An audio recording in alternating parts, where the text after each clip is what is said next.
കേരളം കണ്ട മികച്ച സാമൂഹ്യ പരിഷ്കർത്താക്കളിൽ ഒരാളായിരുന്നു കുഞ്ചൻ നമ്പ്യാരെന്ന് MP KC വേണുഗോപാൽ. പണ്ടുകാലത്തെ വ്യവസ്ഥകൾക്കെതിരെ തുള്ളൽ കലയിലൂടെ പ്രതികരിച്ച ആളായിരുന്നു അദ്ദേഹമെന്നും KC വേണുഗോപാൽ പറഞ്ഞു.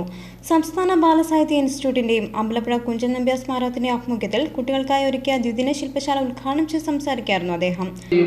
അതിനെക്കുറിച്ച് അദ്ദേഹത്തിന്റെ ആക്ഷേപഹാസ്യ വിമർശനം ആ ഭരണാധികാരികൾക്ക് പോലും അസ്വാരസ്യം ഉണ്ടാകാത്തക്കവണ്ണമുള്ള മനോഹരമായ ഭാഷയിലായിരുന്നു എന്നുള്ളത് ഇന്നത്തെ കാലഘട്ടം അത് അംഗീകരിക്കുന്നില്ല. നമുക്ക് എല്ലാവർക്കും അറിയാം. പറയുന്നത് കൃത്യമായി വിളിച്ചു പറഞ്ഞ് ആക്ഷേപിച്ചാലേ മാറ്റം വരൂ എന്നുള്ള നിലയിലാണ് ഇന്നത്തെ ഇത് നിൽക്കുന്നത്.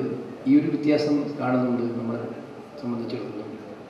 അപ്പോൾ ആ കാലഘട്ടത്തിൽ ഓട്ടംതുള്ളൽ എന്ന് പറഞ്ഞൊരു മഹാകലയിലൂടെ ആ കല തന്നെ ഉണ്ടാക്കിയെടുത്ത് അത് ഏറ്റവും നല്ലൊരു കലാശില്പമാക്കി മാറ്റി ജനങ്ങൾക്ക് ആസ്വദിക്കാൻ വളരെ ലളിതമായ ഭാഷയിൽ ഏത് നാട്ടുകാരനും ഏത് സാധാരണക്കാരനും ഏത് തൊഴിലാളിക്കും പാടത്തിറങ്ങുന്നവനും മനസ്സിലാകുന്ന ഭാഷയിലേക്ക് അത് കൊടുത്ത് ഞാൻ നേരെ സൂചിപ്പിച്ചതുപോലെ നമ്മുടെ നാടിൻ്റെ ജീവിത പ്രക്രിയയെ മാറ്റിയെടുക്കാൻ ശ്രമിച്ച മഹാനുഭാവനായിരുന്നു കുഞ്ചൻ നമ്പ്യാർ.